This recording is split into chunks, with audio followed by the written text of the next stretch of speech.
பாலும் தெளிதேனும் பாகும் பருப்பும் இவை நான்கும் கலந்துனக்கு நான் தருவேன் கோலம் செய்.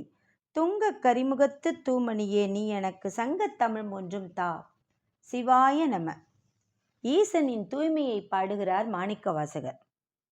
ஆற்றின்ப வெள்ளமே அத்தா மிக்காய் நின்ற தோற்றச் சுடரொளியாய் சொல்லாத நுண் உணர்வாய் அப்படின்னு பாடுறார். ஆற்றின்ப வெள்ளமே, ஆற்றில் எப்படி நீர் ஓடுமோ அதே மாதிரி என் மனம் என்னும் ஆறில் இன்ப வெள்ளமாய் நீ ஓடுற. அப்படியே உன் மேல இருக்கிற பக்தியில என் மனசு முழுக்க புனிதமாயிடுது, தூய்மை ஆயிடுது.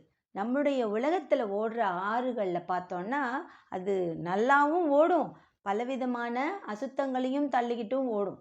அதனால எல்லா நீரும் ஆற்று நீர் சுத்தமான நீர்னு நம்மளால சொல்ல முடியாது. ஆனா நம் மனதுக்குள்ள தோன்றுகிறது அல்லவா பக்தியின் மூலம், அது எப்படி இருக்குமா, சுத்தமான தூய்மையான புனிதமான ஆறா இருக்கும். அந்த இன்ப வெள்ளமே எனக்கு அப்படியே சொல்லவே முடியலையே, அப்படியே பெருக்கெடுத்து ஓடுதே அது அப்படின்னு பாடுறார். இது நன்னெறியினின்று உதிக்கின்ற பேரின்ப பெருக்கே அப்படின்னு சொல்றாங்க. உன்னையே நினைச்சிட்டு இருக்கிறனா, அதனால என்னுடைய நெறியே நன்னெறியாக உள்ளது. அதனால நீ எனக்கு என்ன பண்ற, உள்ளேர்ந்து பேரின்பத்தை தருகிறாய். நம்முடைய எண்ணம் நல்ல எண்ணமா இல்லைன்னா அது துன்மார்க்கம் அப்படின்னு சொல்றாங்க. இன்பமா துவங்குமா, ஆனா துன்பமாவ போய் முடியுமா. ஆனா மனசு முழுக்க நன்னெறி இருக்கும். எதனால நன்னெறி இருக்கும்?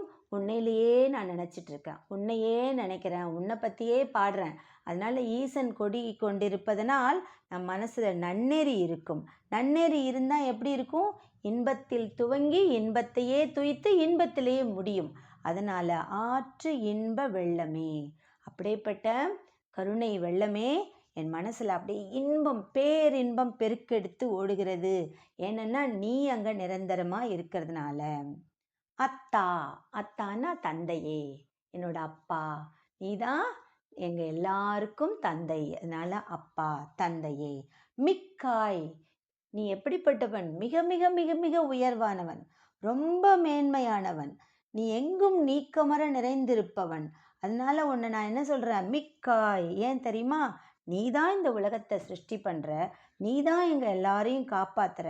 ஆனா இந்த உலகத்தில் இருக்கிற சிருஷ்டிக்கும் உனக்கும் சம்பந்தம் இல்லாம நீ தனியா நிக்கிற. அதனால நீ எப்படி தெரியுமா இருக்க, அனுபூதியில் விளங்குகிறாய். அதனால நான் உன்னை என்னன்னு சொல்றேன், மிக்காய். எங்களை நீயே கிரியேட் பண்ணிட்டு எங்ககிட்டேருந்து தள்ளி நிற்கிற. அதனால நீ மிக்காய், மேன்மையானவனே, உயர்வானவனே. மிக்காய் நின்ற, என்ன சொல்றாரு, மிக்காய் நின்ற, நீ நிக்கிற. தோற்றச் சுடரொளியாய், தோற்றச் சுடரொளியாய், நீ நிலையாக நின்ற தோற்றச் சுடரொளி, நீயாகவே சுயம்புவாக தோன்றிய சுடரொளி. உன்னை நாங்க ஏத்துனமா? நம்ம இங்க விளக்கு ஏத்துறோம்னா நாம எண்ணெய் போட்டு திரி போட்டு நாம் நெருப்பு கொடுத்து வத்தி குட்டி ஏற்றி நாம் விளக்கை ஏற்றுறோம். இந்த சிவபெருமானை யாரை ஏற்றினார்கள்? யார் ஏற்றினாங்க? யாரும் ஏற்றலை, அவரே எரிகிறார். அவரே சுயம்பு ஜோதி. நீ யாரு? யாரும் உன்னை தோற்றுவிக்கல, நீயாகவே தோன்றிய தோற்ற சுடர் ஒளியாய். அப்படியேப்பட்ட சுடர் ஒளி நீ. நீ அது மட்டும் இல்லை, ஞான ஒளி. ரொம்ப தூரமா, ரொம்ப உயரமா, ரொம்ப ஆழமா இந்த உலகம் முழுக்க நின்றுட்டு இருக்கிற ஜோதி நீ. அருட்சுடர், தோற்ற சுடர் ஒளியாய். அப்புறம் என்ன சொல்றாரு, சொல்லாத நுண்ணுணர்வாய். நானும் வரிசையா இப்படி அப்படி அப்படி இப்படின்னு பாடிக்கிட்டே இருக்கேன். ஆனா நீ என் மனசுக்குள்ள ஒரு உணர்வை ஏற்படுத்தியிருக்க. உன்னை பாடும் பொழுது ஹர ஹர ஹர ஹர அப்படின்ற சத்தத்தை கேட்கும் பொழுது, சிவாய நம சிவாய நம அப்படின்னு சொல்லும் பொழுது, யாராவது உன்னை பத்தி பேசும் பொழுது என் மனசு எப்படி தெரியுமா இருக்கு, எப்படி எப்படியெல்லாமோ இருக்கு. என்னோட தமிழ் அறிவுக்கு, என்னோட மொழி புலமைக்கு எனக்கு வார்த்தைகள் கிடைக்கல. நான் ரொம்ப சிறியேன் தானே, என்னென்னமோ சொல்லி பார்க்குறேன். ஆனால் நான் சொன்ன வார்த்தை சரிதானா? என் மனசுக்குள்ள நினச்ச இந்த உணர்வு, எழுகின்ற இந்த உணர்வும் இப்போ நான் சொல்கிற வார்த்தையும் கரெக்டாக இருக்கா அப்படின்னு யோசிச்சு பார்த்தா அப்படிலாம் இல்லை. ஏன் தெரியுமா? தோற்ற சுடரொளியாய் சொல்லாத நுண் உணர்வாய். நீ அப்படி ஒரு நுண்ணிய ஒரு உணர்வை என் மனசுக்குள்ளே ஏற்படுத்துகிற. உன்னை நினைக்கும் போது அப்படி இருக்கு. அப்படியே முருகனை நினச்சி ஒரு பாட்டு காவடி சிந்தல வரும். வள்ளி கணவன் பேரை வழிப்போக்கன் சொன்னாலும் உள்ளம் குழையுதடி கிளியே ஊனு முருகுதடி அப்படின்னு சொல்வா. அப்படியே வள்ளி கணவன் யாரு? முருகன், குமரப்பெருமான். யாராவது வழிப்போக்கன் போற வர்றவங்க யாராவது ஒரு பேரை, யாராவது குமரன்னு ஒரு பேர் வச்சிருப்பாங்க, கந்தன்னு ஒரு பேர் வச்சிருப்பாங்க, வேலன்னு பேர் வச்சிருப்பாங்க. அப்படி வழிப்போக்கன் யாராவது வேலா, கந்தா, குமரா அப்படின்னு யாராவது குகனேன்னு கூப்பிட்டா இவங்களுக்கு எப்படி இருக்குமா? அப்படி சொல்வார். வள்ளி கணவன் பேரை வழிப்போக்கன் சொன்னாலும் உள்ளம் குழையுதடி ஊனு முருகுதடி. ஐயோ, உன்னோட பேரை கேட்டா எனக்கு அப்படி இருக்கே அப்படின்னு காவடி சிந்துல முருகனை பற்றி பாட்டில் வரும். அது மாதிரி இந்த சிவபெருமானை நினைக்கையில், கேட்கையில், பாடையில் நம்மளோட மனசுக்குள்ள ஒரு ஒரு உணர்வு தோன்றுது. அந்த உணர்வுக்கு வார்த்தை கொடுக்க முடியுமா அப்படின்னா என்னால் கொடுக்கவே முடியல. அப்படியேப்பட்டவனா நீ இருக்க.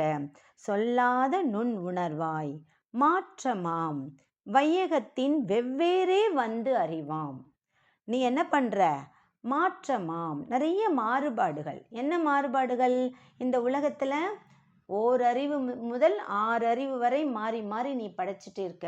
இந்த உலகத்தில் இருக்கிற தாவரங்கள், புல் பூண்டு, விலங்குகள், பறவைகள், நீர்வாழ் உயிரினங்கள், இது எல்லாத்துலேயுமே யார் இருக்கா? நீ தான் இருக்க. நீ இல்லைன்னா சிவம், இல்லை என்றால் அது சவமாக மாறிவிடுமே. இப்படி எல்லாமுமா நீ வர, மாறி மாறி மாறி வர. முதல்ல நீ எப்படி எங்களுக்கு காட்சி கொடுக்கணும்னு நினச்ச? எங்களை அருளணும்னு நீ முதல்ல எப்படி தோன்றின? ஆகாசமாக தோன்றின. ஆகாசத்தில் என்ன கேட்கும்? நாதம் ஒலிக்கும்னு சொல்கிறாங்க. Only sound. முதல்ல ஆகாசம் தோன்றிய பொழுது என்ன கேட்டதாம்? வெறும் ஓங்கார ஒளி மட்டும்தான். அதுக்கப்புறம் நீ என்ன பண்ண? காற்றாக வந்தாய். காற்று என்னாச்சு? எங்களுக்கு மேலே பட்டுது. எங்களோட உணர்வு, தோலில் தொடர உணர்வு இருந்தது.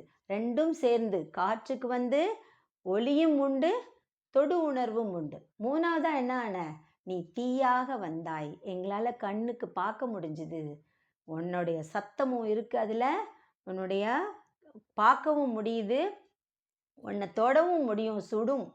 தீயில தொட்டனா சுடும். அதனால என்ன சொல்கிறாரு? 3மா நீ வந்த. அதுக்கப்புறம் என்ன? நீராக வந்தாய். நீர் அந்த 3ஓடு சேர்ந்து சுவைக்கலாம். அதனால சுவையும் சேர்ந்து 4ஆ நீ வந்த. அப்புறமா நீ என்ன வந்த? இந்த நிலமா வந்த. இந்த நிலத்துக்கு வாசனை உண்டு, மண் வாசனை அப்படின்னு சொல்லுவோம் இல்லையா? மழை பெஞ்சோடனே மண் வாசனை அடிக்குது, மண் வாசனை அடிக்குதும்போம். சில பேர் சில ஊருடைய ஆக்சண்ட்டோட பேசும்பொழுது கூட என்ன அந்த ஊர் வாசனை அடிக்குது அப்படின்னு கேட்போம். மதுரை தமிழில் பேசினா மதுரை தமிழ் வாசனை அடிக்குது, கொங்கு தமிழ் வாசனை அடிக்குது அப்படின்னு சொல்லுவோம் இல்லையா? அப்படி 5 சுவைகளையும் கூட உணர்த்தக்கூடிய 5பூதங்கள் நீ அல்லவோ. அது மட்டும் இல்லாமல் ஓரறிவிலிருந்து 6 அறிவு உள்ள எல்லாவற்றிலும் நீ அல்லவா காணப்படுகிறாய். அதனால நீ என்ன பண்ற? மாற்றமா மாறி மாறி மாறி வர. அது மட்டும் இல்லை, இந்த உலகமே மாறிக்கிட்டே இருக்கு. நேற்று இருந்த உலகம் இன்று இல்லை. இன்னும் 1 மணி நேரத்துக்கு முன்னாடி இருந்த உலகம் இப்போ இல்லை. இப்படி க்ஷணத்துக்கு க்ஷணம், நொடிக்கு நொடி மாறிக்கொண்டே இருக்கிற இந்த உலகம் மாறுதுன்னா என்ன அர்த்தம்? அதில் உள்ள நீயும் தானே மாறுவ. அதனால மாற்றமாம் வையகத்தின் வெவ்வேறே வந்த அறிவாம். வேற வேறையா நீ வந்த, விதவிதமாக காட்சி கொடுக்குற நீ. எல்லாமாவும் நீயே இருக்கிறாய். இயற்கையில் உள்ள தாவரத்தில் ஆரம்பித்து மனிதர்கள் வரைக்கும் நீ என்ன பண்ணுற? எல்லாமாவும் இருக்க. ஏற்கனவே சொன்னார் இல்லையா? ஏகன் அநேகன், நீயே ஒருவன், நீயே அநேகன், அனைவரும் நீதான்னு சொன்னார். அப்படி விதவிதமான வடிவங்கள் எடுத்து நீ அறிவுகளாக விளையாடுகிறாய், திருவிளையாடல் காட்டுகிறாய். உன்னுடைய திருவிளையாடலை நாங்கள் பார்த்துக்கிட்டே என்ஜாய் பண்ணிகிட்டே இருக்கோம். அப்புறம் என்னது? தேற்றனே, அறிவால் தெளியக்கூடிய ஞானமே. தேற்றனே அப்படின்னா தெளிவானவனே. உடனே திரும்ப பத்துமா? தேற்றனேன்னா போதுமா? தேற்ற தெளிவே, தெளிவினும் தெளிவே. இன்னும் உயர்ந்தவன் நீ. வெறும் தெளிவில்லை, தேற்றனே தேற்றனே தேற்ற தெளிவே அப்படின்னா ஒரு பிரஞானம். நீ பரம்பொருள். நீ தான் என்னது? தெளிவும் நீ, தெளிவுக்கும் தெளிவு நீ அப்படின்னு சொல்கிறார். அப்படியேப்பட்ட தெளிவினும் தெளிவுடையவனே, ரொம்ப சிறப்பானவனே அப்படின்னு சொல்லிட்டு என் சிந்தனை உள் ஊற்றான உண்ணார் அமுதே உடையானே. நீ எப்படிப்பட்டது ஆள் தெரியுமா? நீ யார் தெரியுமா? என் சிந்தனை, என்னுடைய சிந்தனையில் நீ எப்படி இருக்க? உள் ஊற்றான, ஊற்று எடுக்கிற. ஊற்றுங்கிறது பாருங்களேன், உள்ளேருந்து வெளியில் வரும். இப்போ மழை பொழியுதுன்னா மேலேருந்து கீழே வரும். ஆனால் ஊற்று உள்ளேருந்து வெளியில் வரும். இதை தான் வள்ளுவர் தொட்டனை தூரும் மணற்கேணி மாந்தர்க்கு கற்றனை தூரும் அறிவுன்னு சொல்வார். வெளியிலேருந்து கற்றுக்கிறது இல்லை, உள்ள இன்ஃபர்மேஷனாக இன்றைக்கி நம்ம கூகுளில் பார்த்து பார்த்து ஒரு நிமிஷத்தில் எல்லா இன்ஃபர்மேஷனையும் தகவல்களை வாங்கி குவிக்கிறோமே, இது வெறும் அறிவு, இது நாலேஜ், அவ்வளோதான். ஆனால் இறைவனை பற்றி நம்ம நினைக்கிறதும் அங்கே உள்ளேருந்து வெளியில் வர்றதும் என்னது? ஞானச்சுடர். அதுதான் மெய்ஞானம். அதனால் என்ன சொல்கிறாரு? ஊற்றான உண்ணார் அமுதே. உள்ளேருந்து நீ வெளியில் வர, நீ யாரு? அமுதமே. அந்த அமுதம் என் கை ஃபுல்லாக இருக்குது. நீ அப்படியே வந்திருக்க, என் உள்ளுக்குள்ளேருந்து வெளியில் வந்திருக்க, அப்படியே பிடிச்சி வச்சுருக்கேன். உன்னை அப்படியே குடிக்கலாம் அப்படின்னு பார்த்தா உண்ணார் அமுதே, என்னால் குடிக்கவே முடியல. ஏன் தெரியுமா? நீ அப்படியே அமுத சுரபியாக இருக்க. அன்பை அள்ளி அள்ளி அள்ளி கொடுக்குற. எனக்கு குடிக்க குடிக்க குடிக்க வந்துக்கிட்டே இருக்கே. அமுத சுரபி மாதிரி நீ அன்பை இன்னும் இன்னும் இன்னும் கொடுக்குற. நானும் உன்னை சில கோவில்களில் போய் பார்க்குறேன், உன்னை தரிசிக்கிறேன், திரும்ப வெளியில் வரேன், திரும்பவும் எனக்கு ஞாபகம் வருது. உன்னை திரும்ப பார்க்கணுன்னு தோணுது. ஒரு முறை வந்தால், 2 முறை வந்தால், 3 முறை வந்தால் போதும்னு நமக்கு எப்போவாது தோணுதா என்ன? ஸ்தலங்களுக்கு போய் நம்ம இறைவனை தரிசிக்கிறோம். இன்னொரு முறை பார்த்தா நல்லா இருக்குமே, இன்னொரு தரிசனம் கிடைச்சா நல்லா இருக்குமேன்னு நினைக்கிறோம் இல்லையா? ஏன்னா உண்ணார் அமுதே. நம்மளால் திருப்தியே பட்டுக்க முடியாது. இது போதும் அப்படின்னு நம்ம நினைக்கவே முடியாது. ஏன்னா அவ்வளோ அழகு, அவ்வளவு கருணை, அவ்வளவு வாத்சல்யம், அவ்வளவு காருண்யம். அதனால் உன்னுடைய அமுதை என்னால் பருகவே முடியல. ஏன்னா நீ இன்னும் இன்னும் தந்துக்கிட்டே இருக்க. உண்ணார் அமுதே உடையானே. உடையான்னா யாரு? ஈசன், சிவபெருமான். அதனால தான் தஞ்சாவூர் பெரிய கோவிலில் அந்த சிவபெருமான் பேர் என்ன? பெருவுடையார். அவர்தான் உடையார். ஏன் அவருக்கு உடையார்னு பேர்? சுவாமிங்கிற வட சொல்லுக்கு பொருளே உடையார் தான். ஏன் அவர் உடையார்? உங்களையும் என்னையும் எல்லாரையும் உடையார் அவர் ஒருத்தர் தான். நம்மெல்லாம் உடையார் கிடையாது. இந்த தேகமே இந்த மெய்ன்னு நம்ம சொல்லுவோம். அதை மெய்யே ஒரு பொய் தான். அதனால இந்த உடம்பு எல்லாமே பொய், அழிய போகும் ஒரு ஜடப்பொருள் தான் நம்மெல்லாம். ஆனால் நீ யாரு? இந்த உலகத்தையே உடையான், நீ தான் ரொம்ப பெரியவன். அதனால தான் தஞ்சாவூர் கோவிலில் அந்த தச்சன் ஒருத்தர் சிற்பி வடிக்கிறார். சிவபெருமானை நினச்சி ஏதோ வடிக்கும் பொழுது அவருக்கு என்ன தோணுச்சான்? இப்போ இதுக்கு முன்னாடி ஒரு லைன் பார்த்தோம்ல, சொல்லாத நுண் உணர்வாய் அப்படின்னு.